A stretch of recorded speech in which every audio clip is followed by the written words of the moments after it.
Nagpalitan ng matatalak na putak sina asylum seeker Harry Roque at Senator Risa Hontiveros sa social media at talaga namang nahati ang mga tumataya.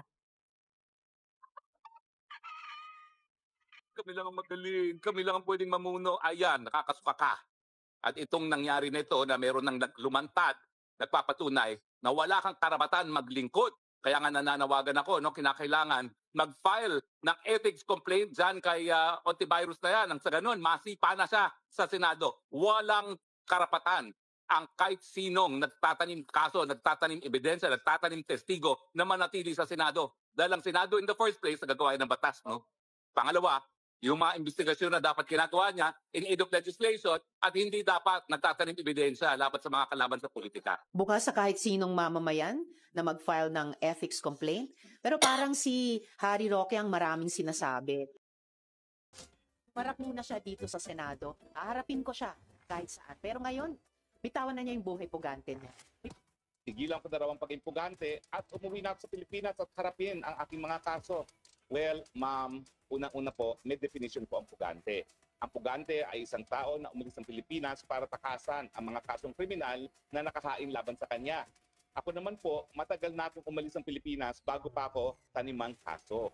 So hindi po ako pugante. Uuwi po ako dahil wala naman po ako sa bansa kundi ang Pilipinas.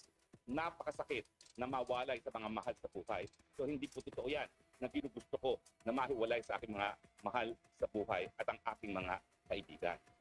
Sana hindi mo maranasan ang pinagdadaanan ko na dahil sa iyong paniniwala, ikaw ay mapipilitang umalis ng bansang sinilangan at bansang minamahal natin. Attorney Luke, parang gusto ko marinig yung dating ikaw. Medyo talagang mabait talaga ako ngayon. At sasabihin ko, naghihinayang talaga ako kay Harry Roque. Naghinayang ako sa kanya kasi dati matino naman yan eh. I mean, oo, nagbibigay ng serbisyo yan sa defense of human rights. Human rights lawyer yan eh. Kilalang kilala yan na nagde-defend ng human rights. Tapos dun sa Aquino Museum, kung hindi nyo man natatanong, nandun ako, pumunta ako sa Tarlac, sa Aquino Museum eh. May isang malaking picture doon. At yung funeral ni Cory Aquino. Alam niyo kung sinong stand out doon? Sa marawak na crowd. Andun din si Harry Roque. Sa laki niyang yun. Sa laki niyang yun. Oh. So, defender ng human rights, tapos yung progressive causes. Babaeng na rape?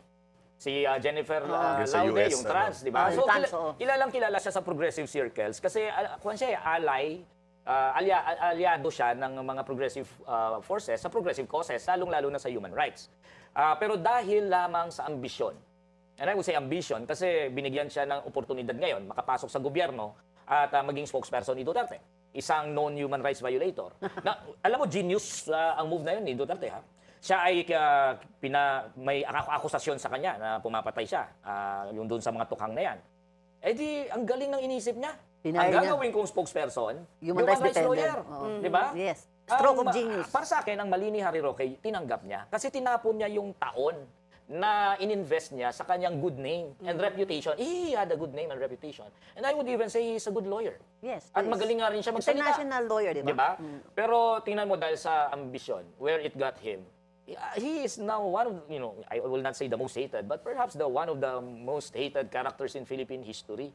Ngayon, wala na siyang legasiya sa kanyang pangalan. Kasi unang-una, balimbing siya. Diba? Dati, nandun nga siya sa libing ni Cory. After that, nag-Duterte. After nag-Duterte, nag-Marcos. After that, dahil hindi siya nagkaroon ng oportunidad naman kay Marcos, naging anti-Marcos. So, flexible siya. Flexible siya. Ako kasi, si Harry Roque ay naging defender ko at ng 41 pang journalist na kinasuhan ni dating First Gentleman Mike Arroyo ng libel. Ako 6 libel. Diba? Anong ginawa niyo? 42 kami, pati si Ricky Carandang, si Malu Mangahas, marami kami, 42 na mga columnists at writers. At si Harry Roque ang nag-volunteer na siyang maging abogado namin, pro bono. Yes. Wala kaming gastos doon. So, ayokong husgahan si Harry. Mahirap ang kanyang pinagdadaanan, personal na kaibigan, pati ang wife niya ay kaibigan ko. Dati ring journalist si Myla, di ba? Yeah, so medyo hindi ko kayang husgahan ng personal si Harry. Na nangyayari sa kanya. Kami sa journalist dahil nakikita namin siya lagi sa balita. I first encounter din sa kay Jennifer Laude na mas ni-eksena sa doon sa yung talagang media hug siya.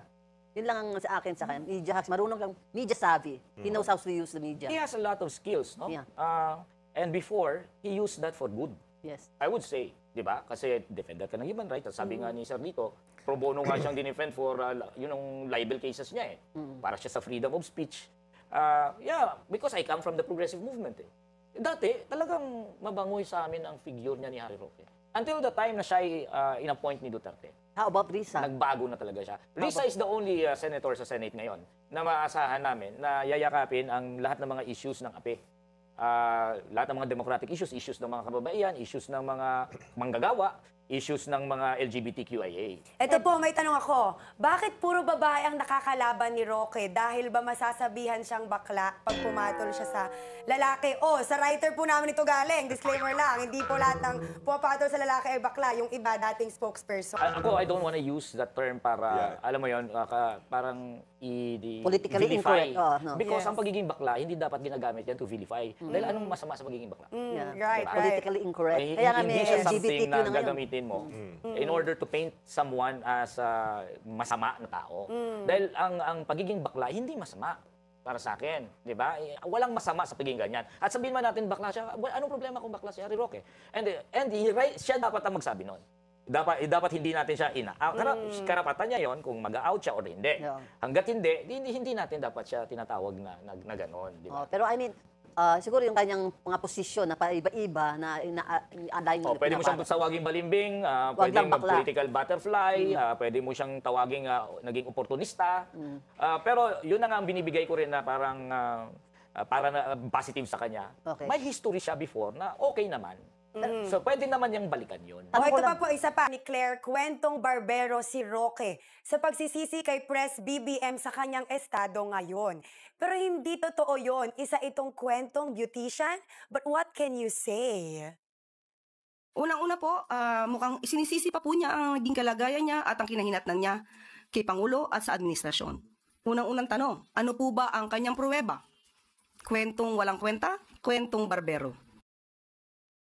O, Mamichu, dahil ikaw ay titig na titig, what can you say? Kasi napipiko na ako dito kay Clara si Ate Claire eh. Lahat na pinapatulan eh. Di ba? Bagay sila ni Harry. Lahat pinapatulan. Lahat pinapatulan eh. And she should remember, she is speaking for the president. Although sinasabi ni PBBM na he is his own spokesperson. Pero once hawak na niya mic, lahat ng pinapatulan masyadong patole eh. Di ba may mga bagay na hindi mo na dapat patulan? Pwede na Wala sabihin, kakwenta-kwenta. I'll check with you. I'll refer you to the proper person to respond to that. Eh, presidente, pinagpapasalita mo, tapos patola ka. Araw-araw Attorney may Lu? press I con think eh. she is effective naman as a spokesperson. Effective. Effective. Hindi naman siya out of bounds, at least, di ba? Cover ako sa Malacanang, yan, si Secretary Banayo. Yung mga talagang professional, katulad ni Toting Bunye, maski anong sama ng tanong. Stoting was Decent, very very professional. decent. Maski ang sama ng tanong ng reporter, he's Maganda very decent. pagkakahandle. Oh. Si Dong Hindi- Puno. si Dong Dati, Puno. the late Dong Puno. No? Bakit hindi sila maging decent sa pag-reply nila? Maski na anywhere na masama yung Hindi kaya mamichu dahil bumagsak na talaga yung level ng diskurso sa Pilipinas eh. Yun nga.